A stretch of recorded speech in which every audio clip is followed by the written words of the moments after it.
It's just sometimes you have to wonder like what happened to them to make them just go inside out like that. And sometimes it's just they're born that way.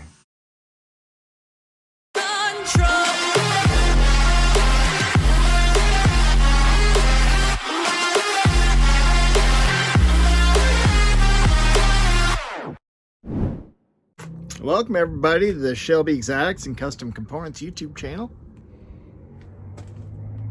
Oh, I thought I saw something sitting behind the truck there, but I guess that's just a mirror.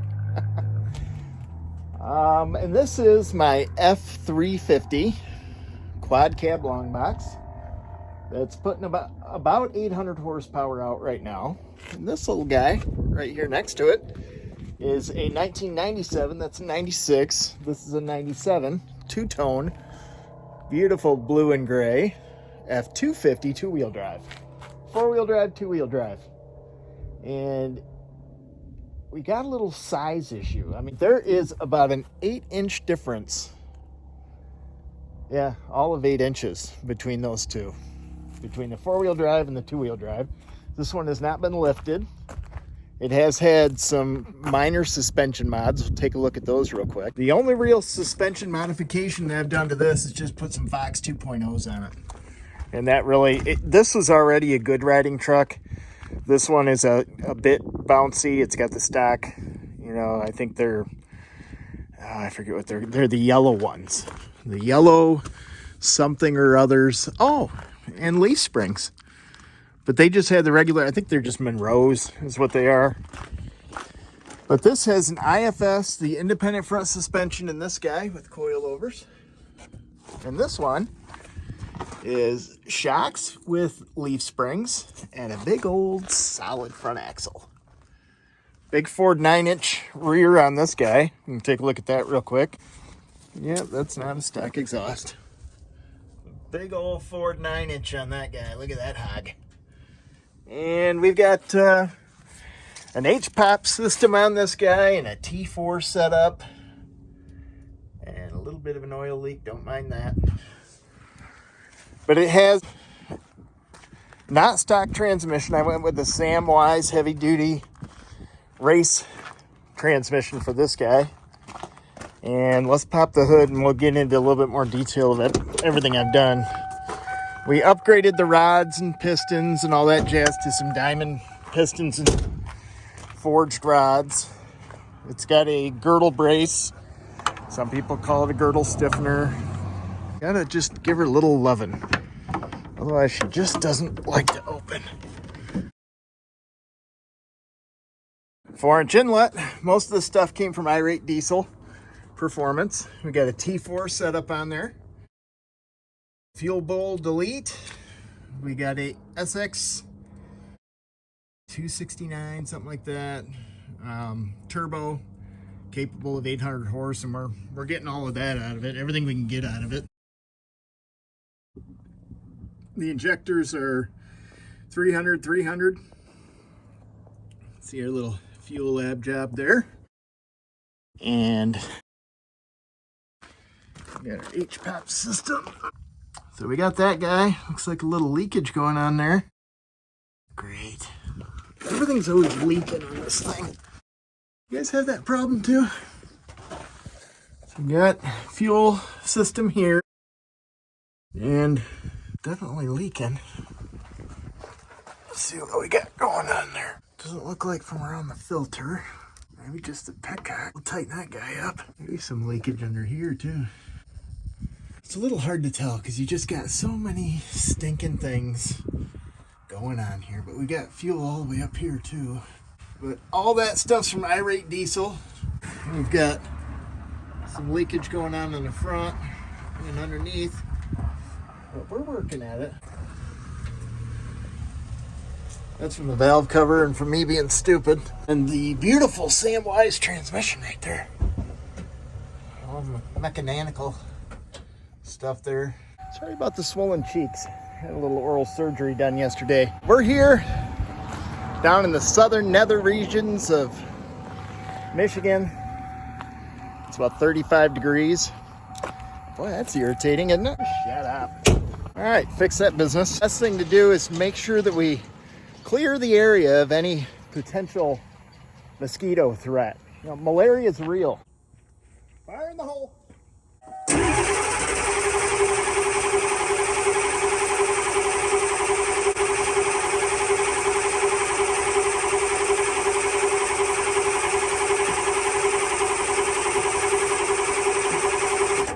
Fire in the hole.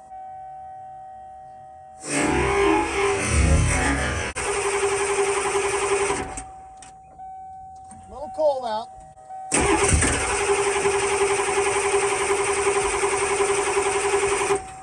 Fire in the hole again. Fire in the hole 17 times.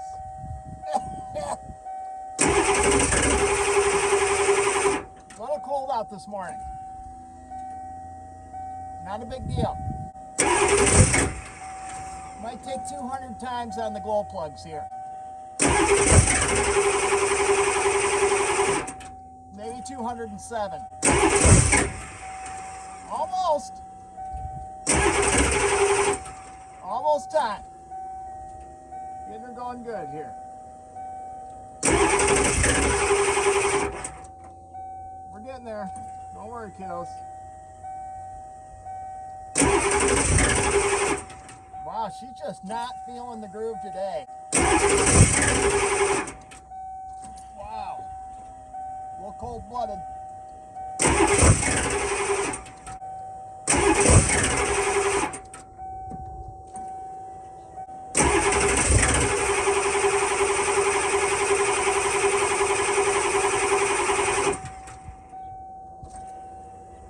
We got it.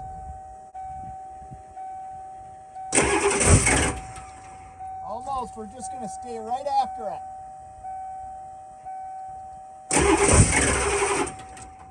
She's probably flooded.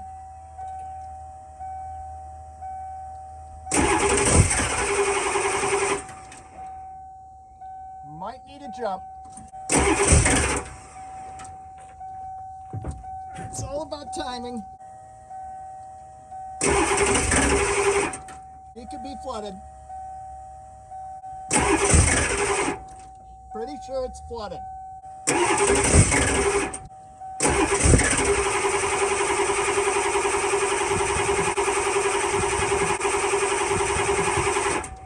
Oh, that's cancer causing.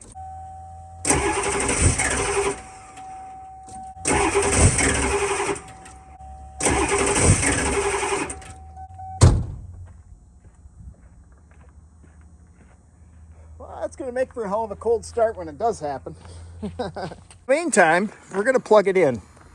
Put the cord there. We're just going to kind of plug it in and warm it up. And we'll get going on our projects. I've got 2 extension cords. What do you want to bet me this is going to be about 3 feet too short? Any takers? Any takers? Huh? Here we go. What did I tell you? Have here is somewhere in there's another extension cord. We're going to skip that part. So when you're using a 13 amp cord to charge a 15 amp truck, the best thing to do is daisy chain 2 of them together and then improvise with a couple of surge protectors. You mind that one bit. So today what we're doing, Dynamat. Apparently that's off for the day. Dynamat for the floor, because this thing's so loud it'll rattle your fillings loose. Thus being the reason why I needed oral surgery. We've got a bell helmet. That's actually just stuff out of the TRX that I sold. A new front grille and taillight and headlight combo, along with roof cab lights. My bet is, the way my projects go, we're gonna get about to taking the seats out before the whole thing it comes apart. So first thing we need, screwdriver. Let's get after it. We got the trim piece taken off. Oh, nickel. See, making money already. So now we're going to remove these trim pieces. Take the screw out of there. Take the screws out of the shift boot, and we're in business. Sorry, the light's a little dim. We're up before the sun today.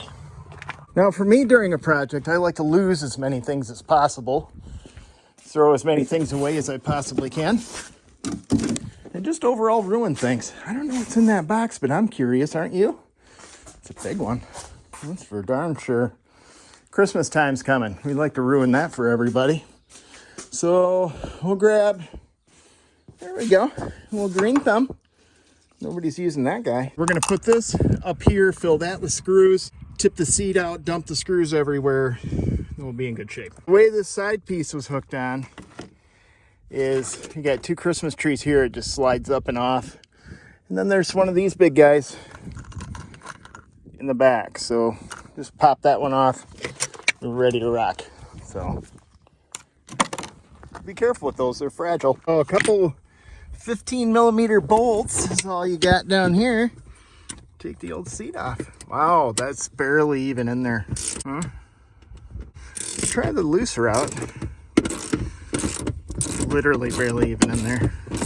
One over there, one over there. It looks like this is a whole assembly. We're not gonna take that all the way out of the truck. We're just gonna probably tip this guy back because we really are concerned not so much here or here, and we can take the back seat out and roll it forward later, but right up in here, this diesel's a little bit of what we'd call holy shit loud. That's because of all this good stuff. We do have the drone for dramatic effect.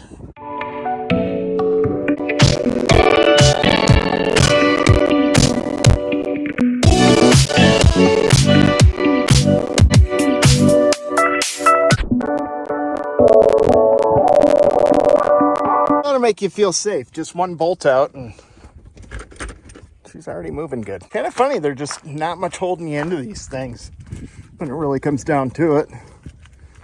The only thing that separates you between certain death is one 15mm bolt right there. Can you even see that? Yeah, one 15mm bolt right there. And then there's another one in the back here, but we'll slide the seat forward for that job. So over in here is where that one Christmas tree deal is. We don't really have one of those pullers, so we improvise is what we do. Just pull this guy out, kind of wiggle her loose with a little, wiggle it. But we got to take these off, so I'm going to take those screws off real quick. That's these right here.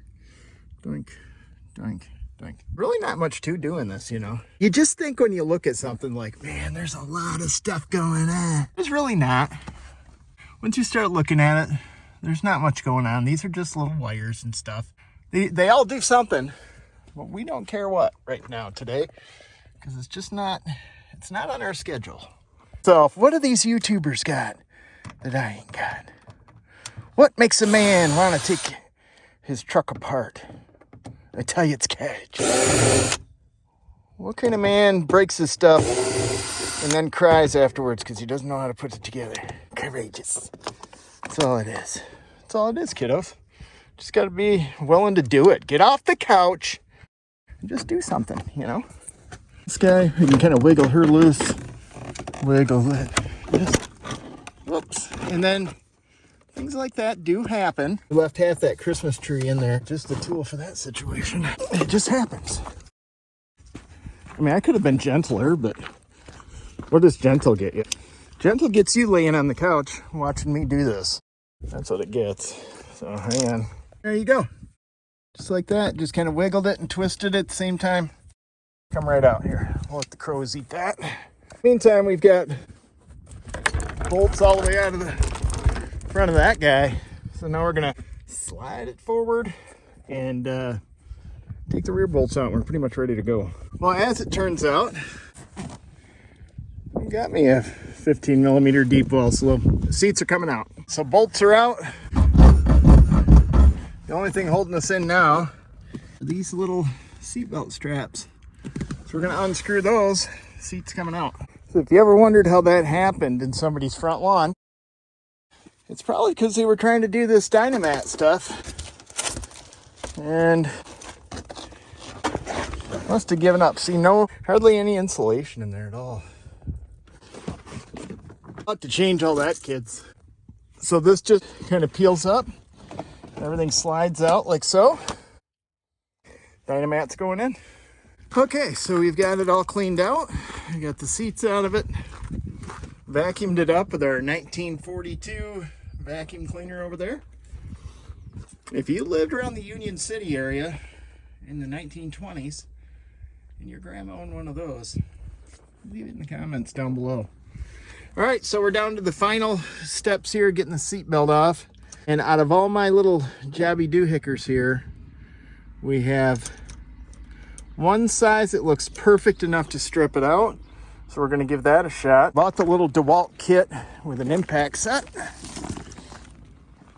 So I figured the best way to attack this, to have the most impact, no pun intended, and maximum screw up factor, we're gonna take the impact and see if this will pop out. The other bolts here only had about maybe 20 PSI oomph force to keep them on, so I'm hoping the seatbelts are the same. Probably not. So you're gonna want to see this live action as we strip out the Garganator 450. This time using the impact wrench here, so that should probably go pretty well, huh? It did come with our little magnetic draw hammer 4000. We got that. I'm feeling a hardware visit. That's what I'm feeling right now. Just shut your face mouth right now. When does that ever happen, huh? Come on. Told you, they're not held in with a whole lot of PS. So we got one more opportunity to strip this. Let's give her a go. Come on over. Come on over, bucko. Here we go. Say a prayer. Oh yeah, we got her. Yeah, so we stripped that out good. We try to look at that. You just gotta lean on it a little bit. Perfect. All right, so now we'll be able to roll this back and have plenty of room to work. Darren over here in the combine. Howdy ho, good neighbor.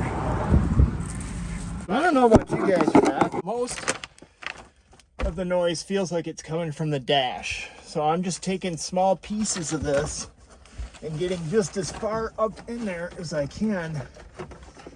Getting it underneath the wiring and up against that firewall.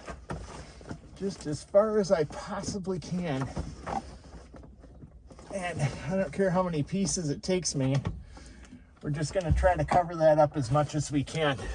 So if you take a look under here, you can see that I'm kind of getting way up in there and getting just as much of it as I possibly can. And it cuts just with a regular pair of shears. Not a tough thing to do. Show the people what we're doing.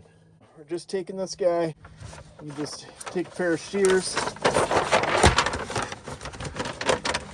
and you can just cut, just like so. Not a big deal. And I bought a bunch extra because we're trying. That's what we're doing. Trying just to cut her down as much as we can. I did wear my Michigan midriff and sweatpants today, because I knew I'd be crawling in and out of this guy about 50 million times. Right. There, we're gonna cut that out. Cut that back to here. We're just slapping pieces in there because this is all going to be covered with the floor mat anyway. Pretty's not all what we're after today. We're after coverage. We do want to make sure we can get that mat back in. Pretty interesting stuff though. It's got that adhesive back on it. It'll stick to about anything. Once again, we're going for coverage, not beauty. Most of this is be covered right back up with the mat. We got it clear up to the HVAC box. We have room for a small piece up in there. Cuts like butter with the old shears here. So, then we'll be able to, I'm thinking double coat this thing with Dynamat all the way across. Just keep laying it down. Silly, stupid me. Leave my key in here for one thing. Didn't take any pictures of the final product, but you saw me working on it there. 5 layers over the tunnel, which seems to be where most of the noise and vibration was coming from, and 2 to 3 layers everywhere else. I only went back to the end of the seat because I fired the truck up as I was doing it just to see how much improvement, and I just kept covering the tunnel until I felt like, I was at maximum improvement. I think it's going to make a big difference, at least enough to make it tolerable, because before with the open 4-inch pipe and stuff on it, it just wasn't any fun. I think we got it.